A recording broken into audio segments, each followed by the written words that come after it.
이제 위치 관계에 대한 얘기를 간단하게 진행을 한번 해봅시다.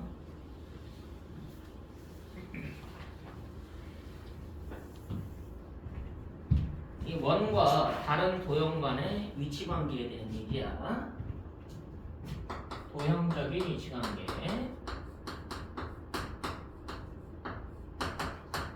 이제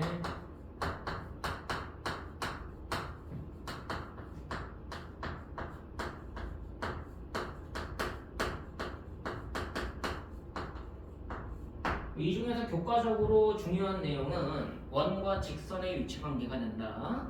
근데 그 전에 첫 번째로 위치 관계는 요거예요. 점하고 원의 위치 관계. 뭐 특별한 내용은 아닌데 너네들이 당연하게 알고 있어야 되는 내용이고 복잡한 내용은 아닙니다. 첫 번째가 외부라는 조건이 생겨. 점이 원의 바깥쪽에 위치해 있다라는 뜻이야. 원이 있고 점이 원 외부에 놓여져 있을 때. 그럼 여기서는 너네들한테 뭘 물어보냐면 원 위에 있는 점들에 대해서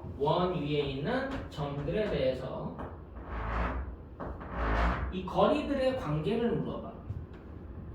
여기서 너네한테 묻는 것은 선분 AP에 대한 얘기가 진행이 되는데 얘가 가장 짧을 때가 있고 가장 길 때도 있고 뭐 이제 접선이 되는 경우도 있고 여러 가지가 생길 거야. 그 얘의 범위가 결정이 된다. 너무 당연한 거지. 그럼 가장 짧을 때가 언제냐? 이 원 입장에서 원의 중심이 있고 원이니까 반지름이 결정이 될 거야. 그 원의 중심하고 연결한 선, 이 선을 원의 선은 요렇게 얘기하거든. 중심선이라는 표현을 써요. 원의 선은 무조건 중심이 보이면 중심선이 이용된다라는 생각을 갖고 가야 돼. 중심선을 이용해야 된다. 그러면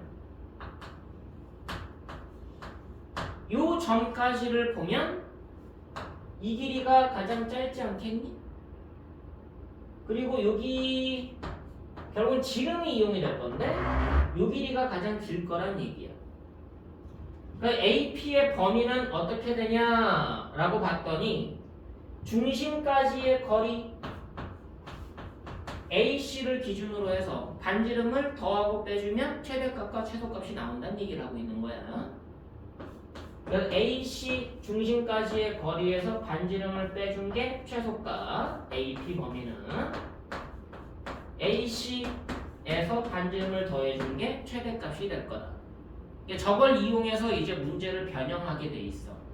이거는 이제 외부 조건이다라고 생각하면 되고 두 번째가 내부 조건이 형성이 돼. 원래 원주 위에 점까지도 관계가 있는데 그건 뭐 특별하게 없으니까 내용이. 원이 있는데 원 안에 내부에 점이 놓여져 있는 경우. 그래도 항상 뭐를 이용하게 돼 있느냐? 원의 중심 있을 때 원의 중심하고 연결한 요 선이 무조건 보여야 돼. 중심선. 그 원 위에 있는 점들에 대해서 AP 길이들 얘네들에 대한 거리를 마찬가지로 조사하게 될 건데 가장 짧은 게 뭐가 될 거냐? 여기가 P일 때 최소가 될 거고 여기가 P일 때 얘가 중심선이 이용된 게 최소값과 최대값이 될 거야. 근데 우리가 중심을 아니까 이 길이는 AC 길이로 확정인 거고요. 이 길이는 반지름이 되는 거니까 마찬가지로 AP의 범위가 결정이 되는데 AP의 범위는 가장 짧을 때가 뭐가 되느냐? 반지름 빼기 AC. 가장 길 때가 뭐가 되느냐? 반지름 더하기 AC 길이가 돼. 여기까지 됐니? 얘네들 범위를 묻는 문제가 일단은 첫 번째로 나오고 얘가 이용돼서 문제가 출제가 된다라고 생각을 하면 돼. 근데 이게 교과서에는 내용이 정리가 되어 있지 않아.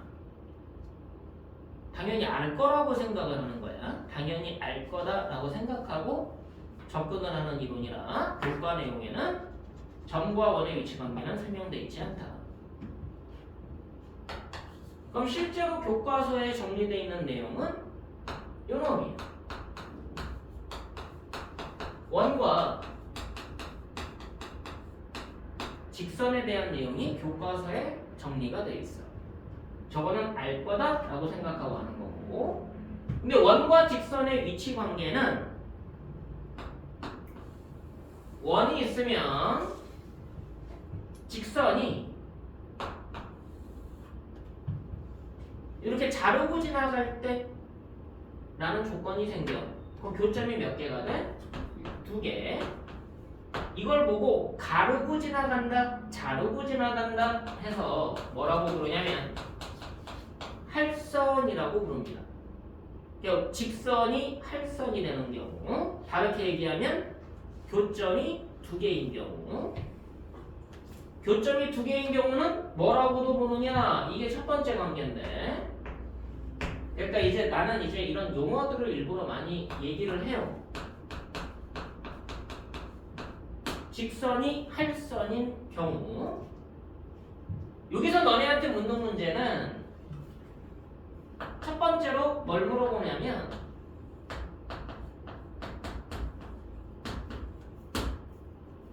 이게 가장 첫 번째예요. 교점 누구니? 교점 좌표 확인해라. 너무 당연하겠지. 근데 이거는 연립방정식을 이용해서 구하면 돼. 연립방정식 이용해서 그냥 뭐 계산해가지고 좌표를 구하는 이론이야. 두 번째로 묻는 게 뭐냐? AB 길이가 누구니? 이 AB 길이는 원 입장에서는 뭐라고 불러? 현이라고 불러. 이 현의 길이에 대한 얘기를 물어볼 수 있다는 얘기야. 근데 얘를 구하는 방식이 AB 구에서 두 점 사이 거리 구하면 되는 거 맞아? 근데 그 방식은 연립을 먼저 하고 얘로 가야 되잖아. 그래서 계산이 돌아가는 거야, 수학에서. 그럼 좀 더 빠른 방법이 있지 않겠느냐? 라고 물어보면 요걸 이용하면 돼. 중학교 때도 했던 거야.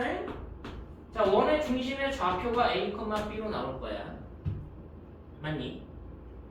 요 직선의 방정식이 만약에 y는 mx 더하기 n꼴로 정리되어 있다고 보자. 그러면 이 앞단원에서 했던 게 뭐야? 점과 직선의 위치 관계에 의해서 수선의 발 h라고 했을 때 수선의 발까지의 거리 얘를 구할 수가 있지. 제가 누구 했는데 점과 직선 사이의 거리 구하는 공식이 뭐였어? 루트 a제곱 더하기 b제곱분의 절대값 ax1 더하기 by1 더하기 c. 거기다 대입하면 d를 구할 수가 있어. 이해되니? 그럼 d를 구하고 나면은 이 현이라는 건 수선의 발을 내렸기 때문에 2등분 될 거야. 근데 원은 중심 좌표만 아는 게 아니라 반지름의 길이도 알거든. 맞아 안 맞아? 그럼 R은 이미 나와 있는 거고 너네가 뭐만 구하면 D만 구하면 피타고라스 정리에 의해서 AH 길이를 구할 수가 있지. 그럼 AH 길이를 구하면 J의 2배가 된다라는 설명인 거예요. 이 방식이 더 빨라. 교점 구해서 가는 방식보다. 보다 효율적인 방식을 하겠다는 거지. 일반적으로. 근데 교점이 빨리 나와. 교점이 딱 보여. 그러면 교점 사이에 거리 구하는 게 더 빠르겠지. 상황마다 달라. 얘에서 가는 방식도 있는데 이게 일반적으로는 느리다. 근데 얘가 빠를 때도 있다. 교점이 빨리 보인다면. 그게 아니면 뭐 구해라? D 구해서 피타고라스로 별 구해서 2배의 별 구하면 된다. 이해됐어? 그럼 이 앞단원에 있는 점과 직선 사이의 거리 구하는 공식이 활용된다라는 걸로 생각을 하면 돼. 이걸 보고 이제 할선에 대한 얘기인데, 그 여기에서 현의 길이를 물어보기도 하지만 세 번째로 뭘 물어보냐면 이게 뭐야? 이걸 무슨 꼴이라고 불렀어? 활꼴이라고 불렀지. 중학교 때 했던 내용이 그대로 확장되는 거야. 활꼴에 대한 뭐 넓이를 물어보기도 해. 그럼 뭐를 물어보기도 해? 호 AB의 길이를 물어보기도 해. 그럼 뭐를 물어보기도 해? 이렇게 연결했을 때 이제 부채꼴이 나오죠?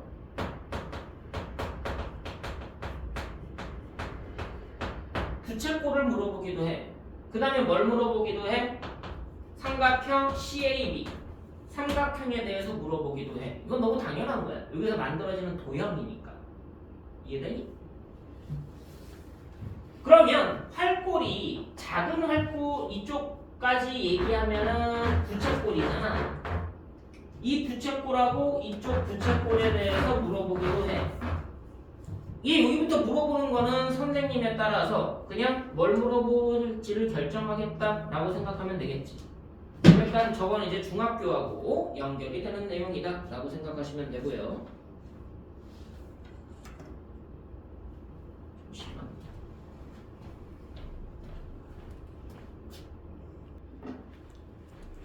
자, 그럼 내용을 보자. 그래서 얘네들에 대한 얘기가 진행이 된다. 자, 두 번째 위치 관계는 얘도 중요한데 이것도 중요해. 어떤 선인 경우가 나오느냐?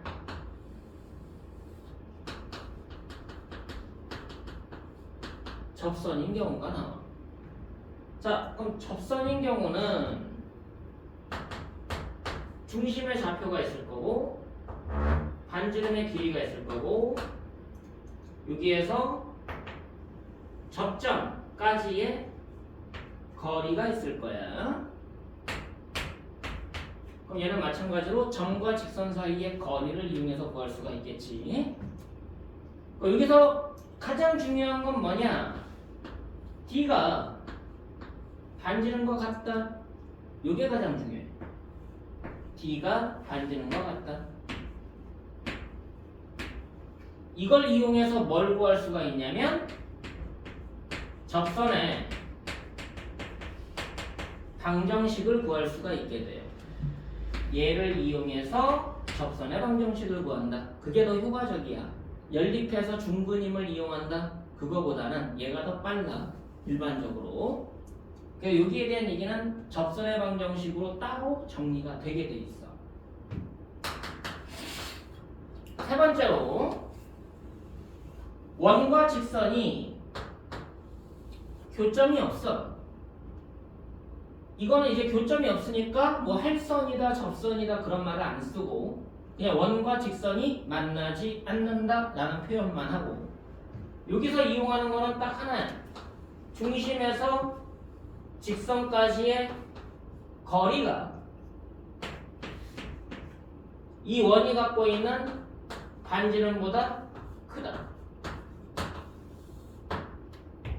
그럼 마찬가지로 여기에서의 관계는 뭐가 돼? 중심에서 직선까지의 거리가 반지름보다 작다. 그래서 얘가 원과 직선의 위치 관계를 구분하는 식이 됩니다. 이해되지? 여기서 세부적으로 들어가면 조금 뭐 디테일한 게 달라지긴 하지만 크게 보면은 이렇게 구분을 한다. 할선이 되는 경우에는 물어보는 것들이 현의 길이, 활꼴, 삼각형, 부채꼴 걔네들에 대한 활용 문제가 확장이 되고요. 이 접선 같은 경우에는 저 접선이 어떻게 이루어지는지 고등학교에서는 접선의 방정식을 구하는 게 되게 중요한 이론이거든. 고1 때도 그러고 고2 때도 그러고 접선의 방정식 구하는 이론이 매우 중요하다. 접선이라는 개념이 나온 순간 접선의 방정식 구하는 이론으로 무조건 확장하게 돼 있어. 그럼 쟤를 보다 효과적으로 빠르게 구할 수 있는 이론들이 없을까? 하고서 너네한테 설명을 하는 거야. 접선이 나오면 접선의 방정식에 대한 내용이 무조건 나온다 라고 생각하면 돼.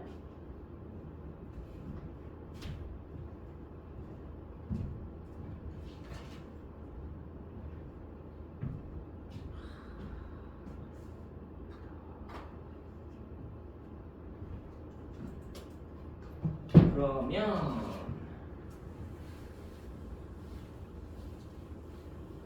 여긴 줘도 되죠. 이제 특별히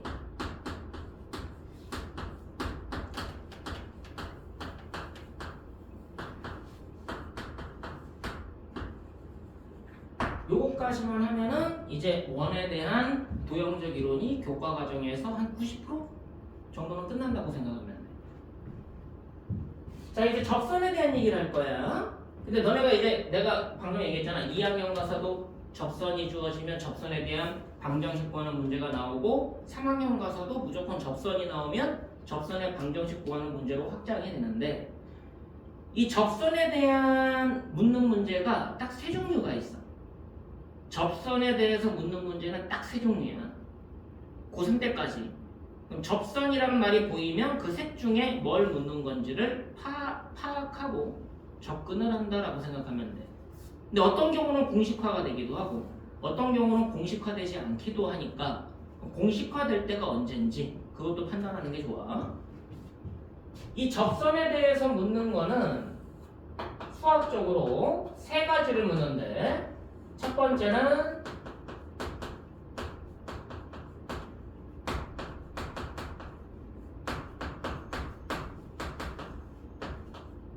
이게 첫 번째. 접점을 알 때, 접점이 주어졌을 때 접선을 구하는 방법. 두 번째로는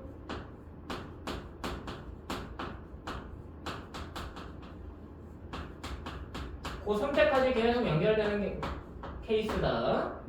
기울기가 주어졌을 때 접선의 방정식을 구하는 방법. 세 번째로는 요거예요. 한 점에서 그은 접선.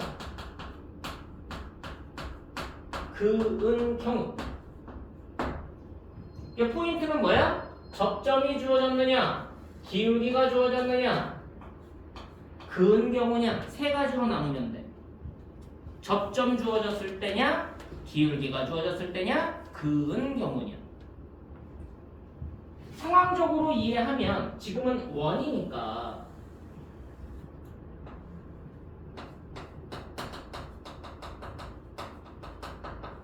얘가 접점이면 접선은 딱 한 개 존재해야지. 접점이 주어졌을 때는 접점에서의 접선은 무조건 한 개밖에 없어. 접점이 주어졌을 때는 딱 한 개만 그을 수가 있다.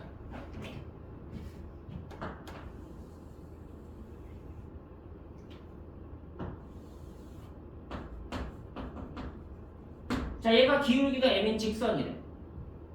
그럼 기울기가 주어진 거 맞지? 그럼 무슨 말이야? 쟤랑 평행한 직선 중에 접선이 되는 경우를 찾아보라는 얘기야. 그 원에서는 몇 개 있니? 2개 있겠지. 근데 곡선마다 원 아니라 다른 곡선에서는 여러 개가 존재할 수도 있겠지. 한 개일 수도 있고 여러 개가 존재할 수도 있다.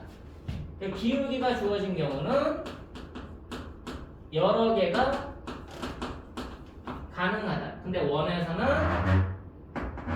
2개가 존재할 거다. 마찬가지야. 자, 여기에 A가 있어. A에서 그은 접선 따져보래. 접선 그어보래. 몇 개 그을 수 있니? 2개 그을 수 있지. 원이니까 2개 그을 수 있는 거야. 근데 다른 곡선들은 여러 개가 나올 수도 있지. 근데 눈으로 직관적으로 그을 수가 있잖아. 근데 고2나 고3 가면 그래프가 좀 많이 확장되기 때문에 직관적으로 그을 수 있는지 확인이 불가능한 접선들이 있어. 그럴 때 이제 식으로 판단하는 이론이 나와. 그게 미분이. 나중에 이제 미적분에서 나오는 미분이란 이론이 실질적으로 이 접선의 개수를 확인하는 문제로 확장이 돼. 여기서는 2개 그을 수 있다. 이해됐어? 이 세 가지가 표준이다. 접선에 대해서 묻는 거는 무조건 세 가지. 접점 주어졌느냐, 기울기가 주어졌느냐, 그었느냐. 그게 고3 졸업할 때까지 변하지 않아. 그 세 가지를 어떤 내용으로 확장해서 문제를 내는지에 따라서 교과 과정이 달라지는 것뿐이야. 그래서 저 세 번째 거는 실질적으로는 활용 문제거든. 그은 접선은 결과적으로 활용 문제다. 교과서에 정리되어 있는 패턴은 요거예요. 저 두 가지가 이제 접선의 방정식 하고서 교과 과정에서 공식화된다라고 이해를 해야 돼. 자, 그럼 첫 번째 내용을 먼저 볼게요.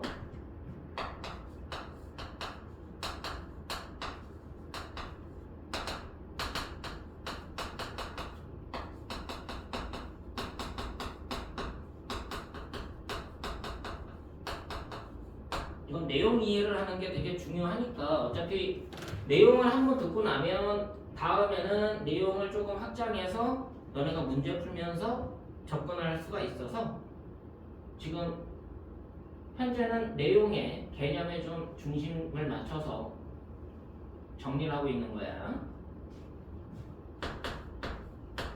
자, 원의 방정식의 기본형이 있습니다. 자, 여기서의 R은 그냥 편의상 양수로 약속을 할게. 그럼 반지름이 R인 원이 되지. 중심이 원점이고 반지름이 R인 원이다. 첫 번째 내용.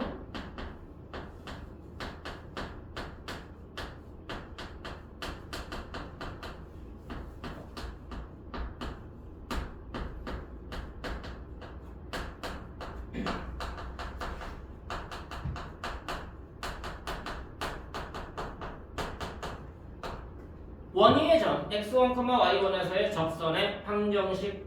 그럼 저게 어떤 경우예요? 접점이 주어진 경우. 맞니? 자, 찾는 방식을 기억하고 나중에 공식을 접목시키면 돼. 공식은 되게 간단해. 공식을 외우게 하는 건 어렵지 않아. 근데 문제는 뭐야? 공식이 워낙에 많으니까 외워봤자 까먹어. 되게 잘 까먹어. 중학교 거보다 더 빨리 까먹어. 공식이 계속 나오거든. 그러다 보니까는 너네들한테 문제풀이 수업을 하치면 공식을 외우게 하려면 구구단처럼 외우게 해야 돼. 그럼 뭐 해야 될까? 구구단은 그냥 패턴이 똑같으니까 계속 반복해서 외우면은 안 까먹는 거잖아. 근데 수학에서 구구단처럼 외우게 하는 공식이라는 건 뭐냐면 저기 관련되어 있는 문제만 그냥 한 1000문제 이상 풀면 돼. 근데 저 공식 하나만 외우려고 그 짓을 할 거야? 아니라는 거지. 그래, 공식은 외우고 적용하되 문제는 뭐야? 저 공식이 만들어진 원리를 기억하려고 해. 그게 연산법인 거야. 수학에서는 증명하는 과정이 연산법에 해당된다. 근데 증명이 그렇게 어렵지 않아. 너무 어려운 증명은 너네는 설명을 못해. 근데 증명은 딱 과정이 균일하게 되기 때문에 까먹기가 어려워. 여러 번 반복하면. 자, 원의 중심이 어디니? 기본형이니까 0,0. 반지름은 얼마였어요? R이었죠. 자, 여기에 원 위에 점, 여기에 x1, y1이 있대. 여기서의 접선의 방정식 얘가 누군지 궁금한 거잖아. 자, 중심하고 접점하고 무조건 연결해야 되는 거 맞아 안 맞아? 그럼 얘가 직각이지. 자, 그러면 너네들이 요 직선의 방정식이 궁금한데 직선의 방정식은 두 가지만 알면 돼. 기울기하고 지나는 점. 맞아 안 맞아? 기울기와 지나는 점만 알면 되는데 지나는 점은 이미 주어졌어. 어디로? 접점. 맞아 안 맞아? 그럼 기울기만 알면 되네. 그럼 이 기울기를 뭐 가지고 구하느냐? 요 파란 직선과 수직임을 이용해. 얘가 L1. 그럼 두 직선이 수직이기 위한 조건은 뭐였지? 지난 시간에 했어. 일치한다, 평행하다, 한 점에서 만난다. 한 점에서 만날 때 두 직선이 이루는 각이 결정되는데 그 각이 같을 때면 수직을 이루게 되고 증명은 나중에 하겠지만 조건은 기울기끼리 곱하면 마이너스 1이다. 그게 자꾸 이용되니까 너네들이 그거만큼은 웬만하면 안 까먹어. 워낙에 자주 쓰기 때문에. 자, 그럼 L1의 기울기를 찾으면 되지 않아? 기울기가 누군데? 지나는 두 점이 있으니까 x 증가량분의 y 증가량에 의해서 x1 빼기 제로분의 y1 빼기 제로. 맞아 안 맞아? 그럼 얘 기울기는 x1분의 y1. 그럼 L 기울기는 얘랑 곱해서 마이너스 1이는데 그럼 부호 바꾸고 역수 취하면 되지 않아? 그럼 얘의 기울기는 마이너스 y1분의 x1이 되겠다. 자, 그럼 이제 기울기도 알고 지나는 점도 알고 그럼 얘네 둘을 이용해서 식을 표현해보면 y 빼기 지나는 점 y좌표는 기울기의 바로 x 빼기 지나는 점의 x좌표. 여기까지 됐어. 얘 정리해볼게. 양면에다가 y1 곱할 거야. 분모에 있는 게 보기 싫어서. y1y 빼기 y1 제곱 이퀄 마이너스 x1을 여기다가 곱해주면 돼. 마이너스 x1 x 더하기 x1 제곱. 다시 정리할 거야. 밑줄 본 거 이항할 거다. x1 x y1 y 이퀄 x1 제곱 더하기 y1 제곱. 여기까지 찾는데 어려운 거 아니지? 자, 근데 x1 제곱 더하기 y1 제곱이 누구냐면 얘는 원위의 점이었어. 데이터면 만족하는 거 맞아 안 맞아? 그럼 x1 제곱 더하기 y1 제곱은 뭐랑 같니? r 제곱과 같게 되지. 그리고 얘가 뭐랑 같아져? r 제곱. 자, 결론이 이거야. x1, y1에서의 접선의 방정식은 접점의 x좌표 곱하기 x 더하기 접점의 y좌표 곱하기 y 이퀄 반지름 제곱. 이 원의 방정식하고 거의 비슷하지 않아? 그 외우기가 쉬워. 이해했어? 읽어볼까?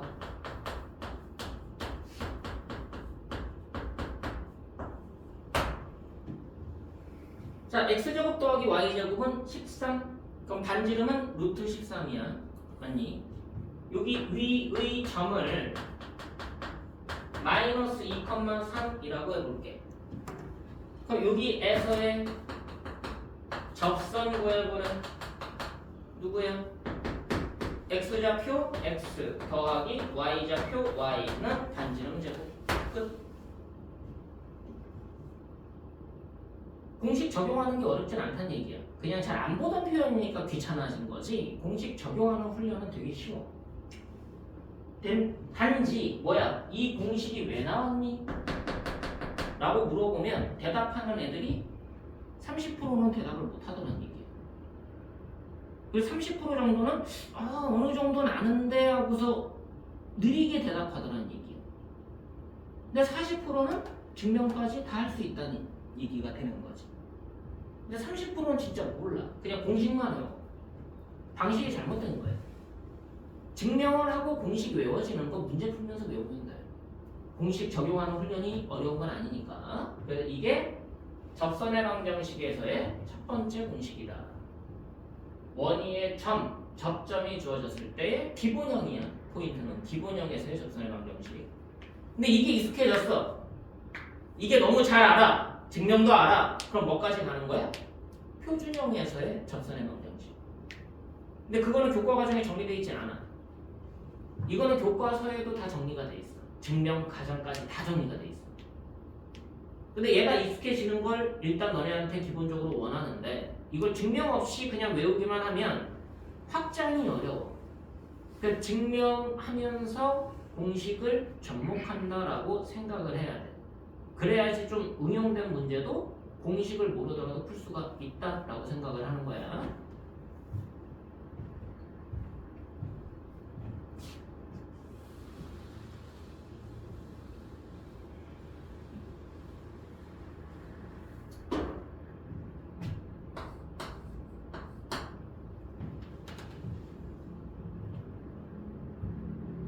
일단 기본형임은 변함이 없고요. 지금 여기에서 출발하고 있는 거니까 여기에서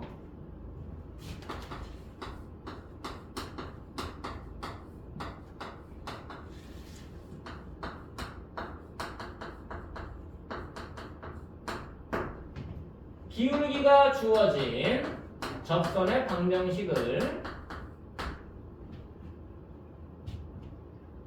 공식이니까 외우기는 하되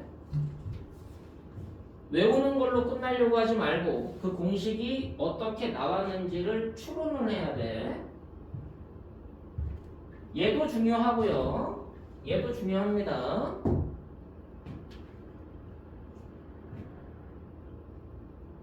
그리고 아까 출발점에서 했지만 원에서 기울기가 주어지면 접선은 두 개가 존재한다 라는 포인트를 기억하고 얘는 한 개가 아니라 두 개구나 라는 것에 기억을 하면 공식 연결하기가 조금 편해. 그리고 너네들이 편한 공식은 아니야. 너네 근해 공식 외울 때 처음 외울 때 좀 귀찮지 않았니? 근데 지금은 근해 공식 익숙해지지 않아? 2a분의 마이너스 1 뿔마 루트 비정말 사이씩 그렇게 외웠잖아. 근데 지금은 그게 익숙해졌지만 처음에는 그 공식을 외우는데 좀 불편했다는 얘기야. 그럼 똑같아. 잘 안 보던 공식이니까는 좀 익숙함을 위해서 자꾸 외워야 돼. 공식이 어떻게 생겼냐면 이렇게 생겼어. 일단 기울기가 주어졌으니까 y는 mx까지는 쓰게 될 거야. 두 개라는 포커싱을 맞추면 플러스 마이너스라고 붙여주면 두 개가 돼. 근해 공식도 근이 두 개인 이유가 2a분의 마이너스 b 뿔마잖아. 뿔마 루트 b제곱 마이너스 ic 뿔마. 그래서 두 개가 되는 거였지. 여기도 뿔마 해서 두 개가 묻는다 라고 생각하면 되고 이 뒤에 붙어 있는 게 이렇게 생겼어.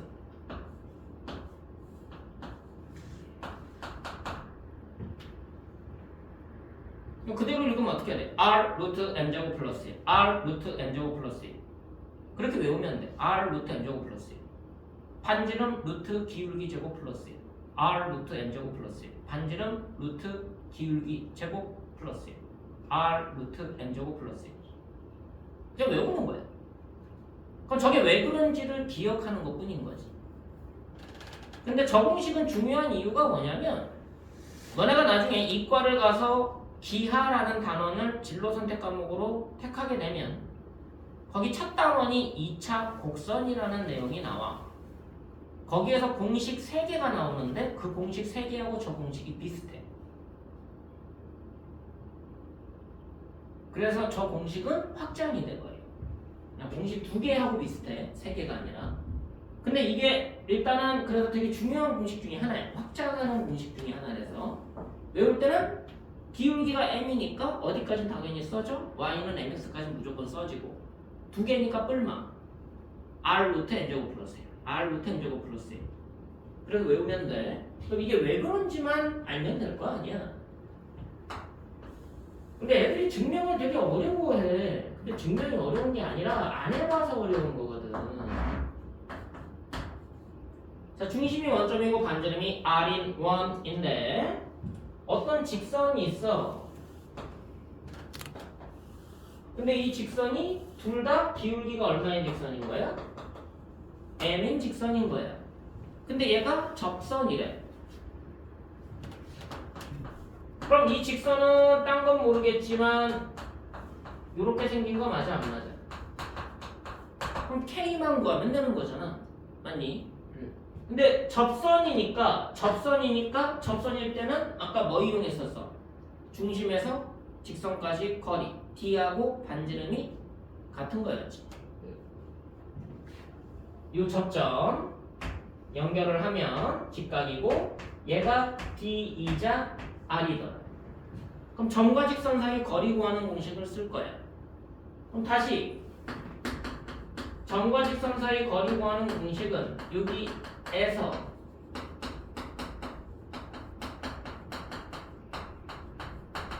직선까지 거리를 D라고 하면 공식은 루트분의 절대값 x계수 제곱의 합 얘네 둘 x, y에다가 대입해서 정리하면 끝. 됐니? 이게 공식이었어. 자, 그럼 얘를 정리를 해주면 되겠죠? 한쪽으로 넘어와서 정리를 하고요. 됐니? 어디에서? 중심에서 여기까지의 거리를 구할 거란 얘기야. 0,0 중심에서 여기까지의 거리를 구할 거야. 그게 D. 맞아? 얘는 공식이 누구였다고? 루트분의 절대값. 루트 안에는 뭐 들어가? x계수 y계수 제곱의 합 a제곱 더하기 b제곱 x계수 y계수 제곱의 합 a제곱 더하기 b제곱 얘랑 얘 제곱의 합 누구야? m제곱 더하기 1. 됐니? 절대값 안에는 누구 들어가? 이 직선의 방정식 이 식에다가 0,0 대입해서 정리해주면 돼. x좌표에다가 0 넣고 y좌표에다가 0 넣으면 뭐만 남아? K만 남죠. 그랬더니 얘가 뭐랑 같도록? 반지름과 같도록 D는 R. 됐니? 그럼 정리하면 뭐가 돼? 분자에 있는 절대값 K가 분모에 있는 게 오른쪽에 곱해져서 R 루트 M제곱 더하기.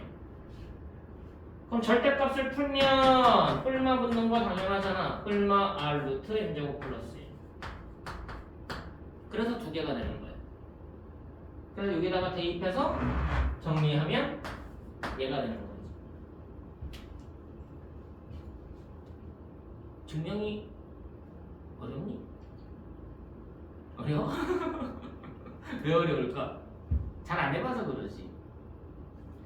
너네가 중학교 때부터 증명하는 습관을 들였으면은 이게 어려운 증명이 아니거든. 근데 너네들이 중학교 때 증명을 하면서 수학을 하는 경우가 흔하지는 않아. 증명을 우선시하는 수학을 하는 경우가 흔하지를 않아. 그러다 보니까 증명을 싫어하고 증명을 어려워하게 되는데 증명을 조금 강조하는 선생님들이 있어요. 중학교 때도. 특히 어느 분들이 강조하냐면 경시대회 쪽을 이제 많이 하거나 아니면 이제 뭐 특목고 아니면 과고, 영재고 그런 쪽을 한다거나 그런 쪽에서는 증명을 되게 중요시 여겨. 문제풀이보다는 증명이 우선이에요. 그거 왜 그래? 왜 그래? 라고 계속 물어본단 말이지. 너 공식 외웠어? 그걸 물어보지 않는다는 거예요. 그런 애들은 증명이 익숙해지니까 근데 걔네들이 막 준비를 하더라도 과거 떨어질 수도 있잖아. 근데 걔네들이 그건 일반고로 오겠지. 그럼 걔네들 같은 경우는 증명이 되게 익숙해지니까 고등학교식 수학이 어렵지가 않아. 근데 중학교식 수학을 증명을 우선시하고 문제풀이로 빠져야 되는데 그러지 않는다는 얘기야. 그나마 공식이 좀 초등학교 때도 많이 등장하니까 많진 않지만 초등학교 때보다는 많아지니까 너네한테 공식을 외우게 하는 스킬적인 훈련을 좀 많이 해. 그러다 보니까 증명이 익숙해지지가 않으니까 고등학교 와서 혼동을 많이 하는 거야. 중학교식하고 고등학교식 수학은 철저하게 구분되는 게 증명을 했니 안 했니. 물론 중학교처럼 문제풀이식으로 해서 점수를 어느 정도 일정 이상 나오게 해줄 수는 있어. 근데 그건 한계점이 분명히 나온다는 얘기거든. 고등학교식 수학은 근본적으로 증명을 많이 해보는 수학이길 원하는데, 근데 이게 지금 안 해보니까 어려운 것 같지만 해보면은 딱히 몇 번 연습해봐. 그러면은 진짜 별거 아니라는 걸 알게 돼. 별거 아니라고 느끼는 순간 증명이 쉽게 보여. 근데 연습을 안 하면, 증명을 연습 안 하면 증명이 어렵게 느껴져. 그럼 다시 어떻게 해야 돼? 공식 외워서 대입하는 방식으로 자꾸 돌아가게 된다는 얘기지. 그럼 응용이 안 돼요. 그럼 응용이 안 되니까 응용 공식도 외워야 돼. 근데 자꾸 외우는 방식으로 자꾸 빠지게 된다는 얘기야. 그러다가 한계에 부딪혀. 공식이 너무 많아지니까 도저히 못 외우겠다. 그러니까는 이제 애들이 수학을 자꾸 손 놓게 되는 거야. 지금은 너네들이 좀 여유가 있을 때마다 증명을 몇 번 반복해봐. 그럼 증명하는 거 어렵지 않거든. 진짜 어려운 증명은 아직 설명을 안 했으니까. 기본적인 공식은 증명을 자꾸 해봐라. 나는 개인적으로 문제 많이 풀어봐라 라기보다는 증명 많이 해봐 라는 거를 좀 원해. 문제는 어차피 학기 중에도 많이 풀 수 있고 방학 중에도 많이 풀 수 있거든. 문제는 자연스럽게 많이 풀게 돼. 근데 증명을 많이 해보는 습관은 잘 안 들여져. 근데 증명 한두 번 해보면, 따라서 해보면 안 바뀌어. 식이 패턴이 안 바뀌어. 그러니까는 뭐야 이거 쉬웠네 라는 걸 알게 된 순간 끝이야. 그때까지만 반복해. 이게 생각보다 쉬웠네? 이거 별거 아니었네 라는 걸 느낄 정도로만 반복해서 하면 끝이야. 그럼 그때부터는 하지 말라고 해도 기억이 나. 증명 과정이 기억이 나. 그래서 되게 중요한 거야, 증명이. 막 풀어보려고 하기보다는 증명하는 습관을 들이는 게 중요하다.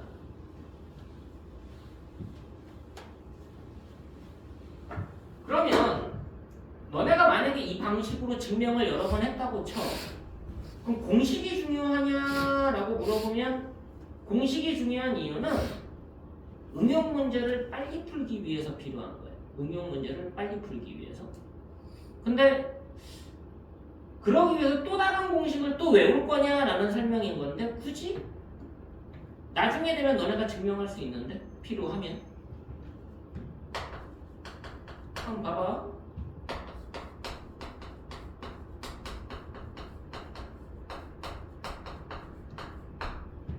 이번엔 중심이 0,0이 아니죠. 그럼 표준형으로 바뀌었단 말이야. 근데 저기서도 공식이 엄연히 있어. 근데 공식을 외울 거냐라는 질문인 거거든, 나는.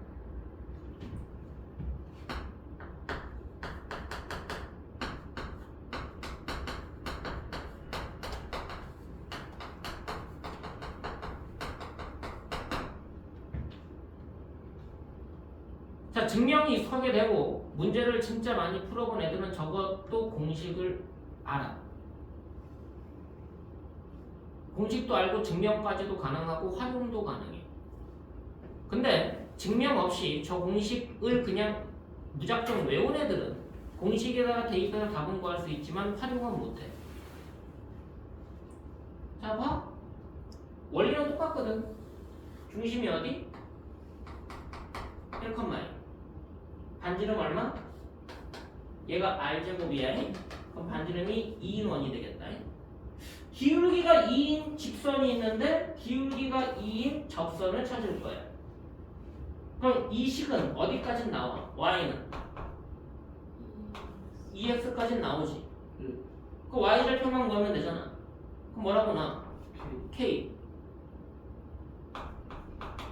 그럼 한쪽으로 몰면 이거 맞니? 그 원리는 뭐라고? 중심에서 접선까지의 거리가 반지름과 같더라. 그럼 D는 R 쓰는 건 똑같다는 얘기잖아. 그럼 D 구해볼래? 공식이 뭐였어? 루트분의 절대값. 루트 안에는 뭐 들어갔어? 제곱의 합이니까 5. 맞지? 절대값 안에는 뭐 들어갔어? 1,2 대입해서 정리하면 끝. 맞아 안 맞아? 1, 2 넣을 거야. K만 남네. 맞니? 네. 얘가 누구랑 같다? 반지름 2와 같다. 그럼 K는 누구야? 2 루트 5인데 절대값이니까 뿔마. 그럼 접선의 방정식 Y는 2x 뿔마 2 루트 5. 이거 공식을 외워서 대입해야 되는 거야? 그냥 저 방식으로 풀면 되는 거 아니야? 그러니까 솔직히 말하면 난 이 공식을 안 알려줘. 이거 공식이 다 있어. 근데 안 알려줘. 왜? 증명해보라. 증명하면 그 과정대로 문제가 풀리는데 왜 공식을 억지로 외우려고 하냐고. 근데 학생들 중에는 꼭 그래. 아 선생님 그것도 공식 있을 거 아니에요. 공식 알려주세요. 공식 외우게. 거기다 대입하면 답 나올 거 아니에요. 알려줄 수는 있는데 그게 수학을 잘할 수 있는 방법은 아니라는 거야. 이해됐어? 고등학교 수학은 기본 공식에 대한 증명을 원칙으로 해요. 증명을 하면 할수록 뭐가 좋아지냐면 사고력이 좋아져요. 희한하게 좋아져. 문제 많이 풀면서 좋아지는 게 아니야. 증명하면 할수록 사고력이 좋아지고 깊어진다. 그래서 수학이 편해져. 그냥 하기가 귀찮은 거지. 이해됐어? 자, 여기까지가 내가 너네한테 그 도형이 확장되는 이론을 그나마 좀 설명하려고 했던 거야. 시간이 조금 더 충분했으면 이 다음에 도형의 이동이라는 파트가 있는데 도형을 이동하는 방식에 대한 설명까지 하면 좋다만 도형이 뭔지를 알아야 이동을 하든 뭘 하든 할 거 아니야. 근데 도형을 모르는데 아직 익숙하지가 않은데 이동까지 가면은 더 어렵겠지. 그래서 이 도형이 만들어지는 원리 쪽을 좀 보여주려고 했던 거예요. 여기까지 되셨나요? 자, 그래서 일단은 특강 개념은 원래 첫 번째 목표는 공통수학 1까지였는데 생각보다 잘 받아들이셔서 진도가 좀 빠른 바람에 기왕이면 도형까지도 좀 생성 원리를 보는 게 맞겠다 싶어서 도형의 방정식까지 진행을 하게 된 겁니다. 근데 하다 보니까 교과 과정에 관련돼 있는 원의 방정식까지가 끝난 거예요. 근데 이제 마지막 파트가 도형의 방정식에서 보면은 도형의 이동 파트가 있고 그게 끝나면 이제 집합이라는 논리 파트로 넘어가게 돼. 대단원이. 대단원 중에 한 단원에 4분의 3을 끝난 거예요. 4개 파트 중에 3개 파트. 평면좌표, 직선의 방정식, 원의 방정식, 도형의 이동 하고서 4개 파트가 도형의 방정식 파트로 나눠지거든. 근데 그 중에서 3개 파트를 어느 정도는 그래도 이론까지 교과 과정에 맞춰서 설명을 마무리하게 된 거예요. 그럼 너네들이 선행 어디까지 했니? 라고 그러면 아무래도 도형의 방정식까지 들었어요 라고 말해도 괜찮아. 이제 방학 때 집중할 거는 뭐다? 공수와. 공수2는 개념에 집중하고 지금 들었던 걸 토대로 이게 이렇게 확장되는구나 라는 쪽에만 좀 집중을 하고 일단 1학기 성적이 가장 중요해. 그게 잘 나오면 2학기 거 하기가 수월해져. 근데 1학기 게 잘 안 나오지? 그러면 2학기 거 하기가 불편해져. 자신감도 떨어지고. 자, 그럼 1학기 걸 잘 봐야 돼. 1학기 잘 보기 위해서 가장 중요한 게 뭔 것 같아? 부모님들께서도 늘 강조하는 거예요. 시험 봤을 때 늘 강조하시는 거. 뭐 안 해야 돼? 실수. 부모님들께서 그러지 않아? 실수도 실력이라고? 실수 많이 하면 자주 하면 나 실수했어. 야 실수도 실력이야. 근데 그 말이 정답이야. 실수하는 애들은 계속 실수하거든. 그러니까 내가 너네들한테 첫 번째로 강조하는 건 뭐냐면 항상 정확도예요. 정확도가 높아지면 속도가 자연스럽게 붙어. 근데 속도를 우선시하면 정확도가 무조건 떨어져. 정확도 높이는 게 가장 우선이에요. 이해됐어? 그럼 정확도를 높인다는 얘기는 뭐니? 진짜 안다는 얘기 아니야? 정말 안다는 얘기 아니야? 그러니까 정확하게 되는 거 아니야? 오답률이 없어요. 내가 풀었다, 답을 체크했다, 정확히 맞았다라는 느낌이 있을 때 답을 체크해야 돼. 내 답 체크했는데 이게 틀렸어.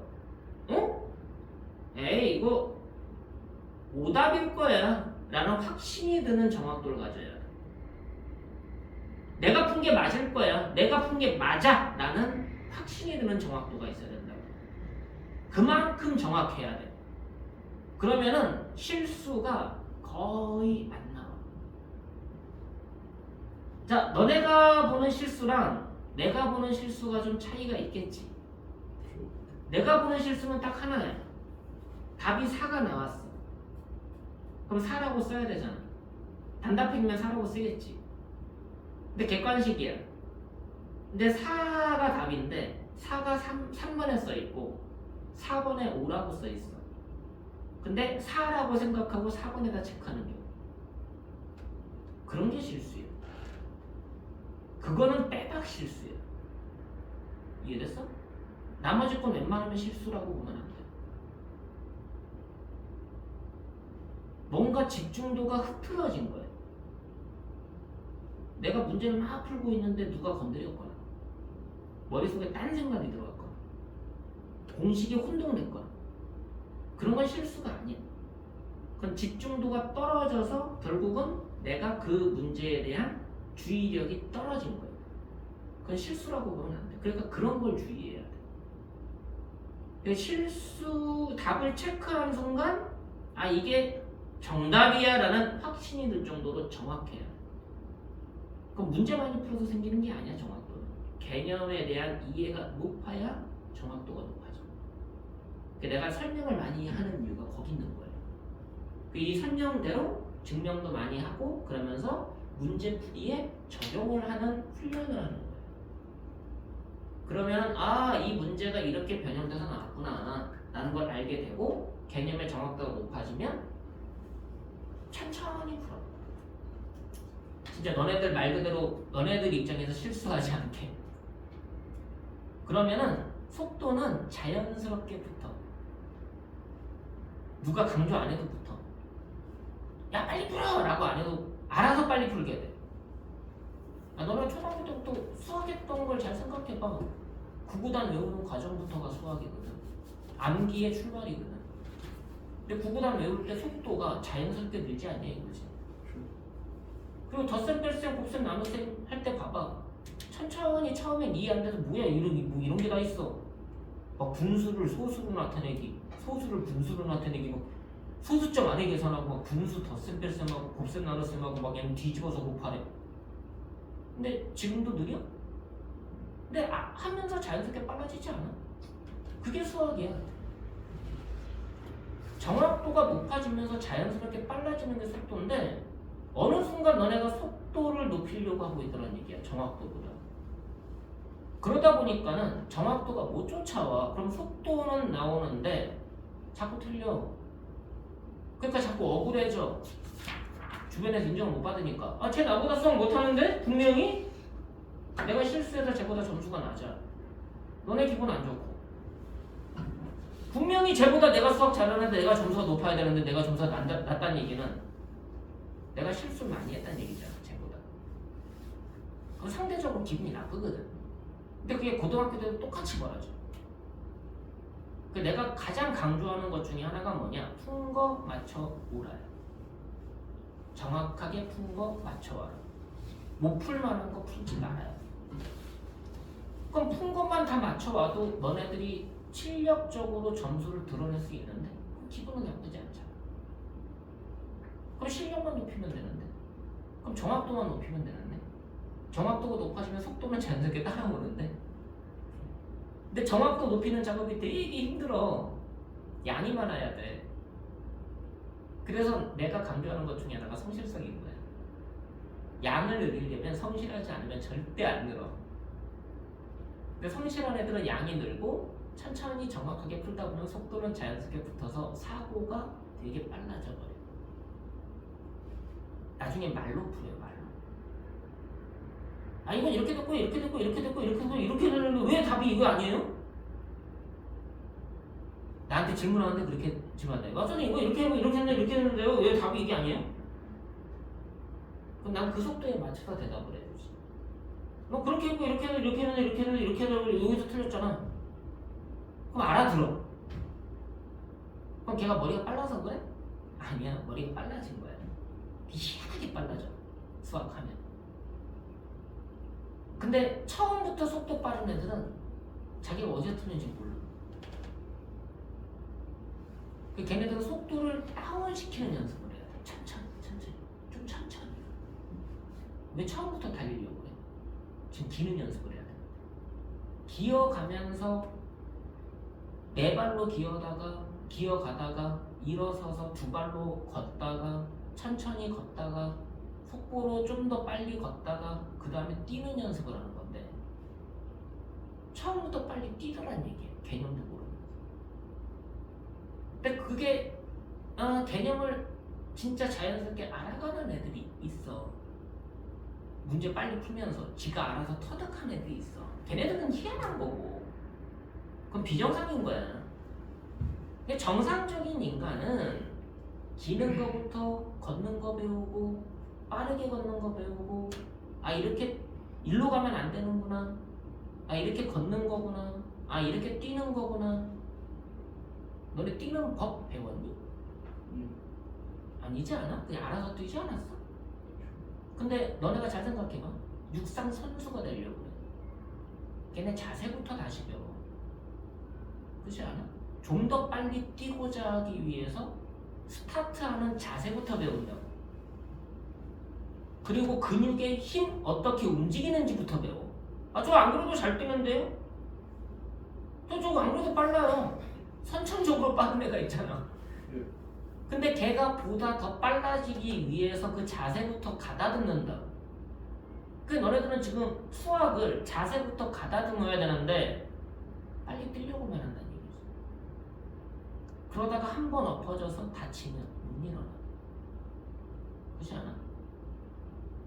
육상 선수가 달리다가 아킬레스건이 끊어졌어. 재활해가지고 다시 할 수는 있겠지. 근데 처음보다는 안 되겠지. 넘어지면 못 일어난다니까. 천천히 뛰는 법을 배워. 자세부터 가다듬는. 수학은 그게 원칙이 뭐야? 증명. 그게 자세 가다듬는 원칙이야. 그리고 푼 거는 정확하게 맞추는 연습을 해. 내가 왜 틀렸지?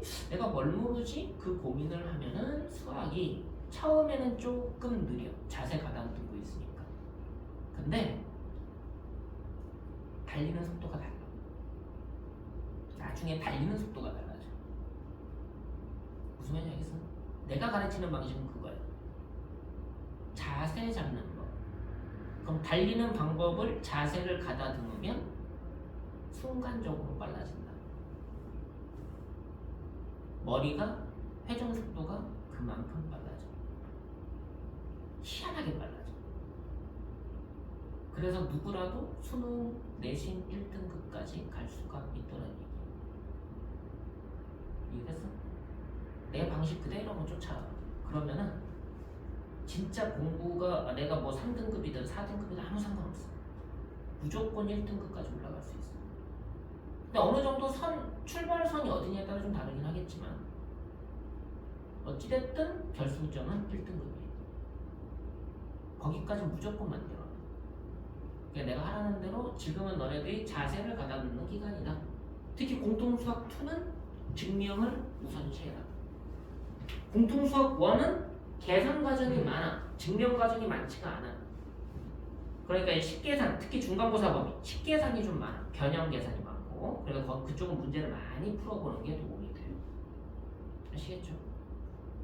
자, 그러면은 잠깐 뭐 쉬었다가 이제 문제 풀면서 좀 안 되는 거 질문을 좀 하고, 그리고 뭐 좀 안 된 거 확인하고 이렇게 갑시다.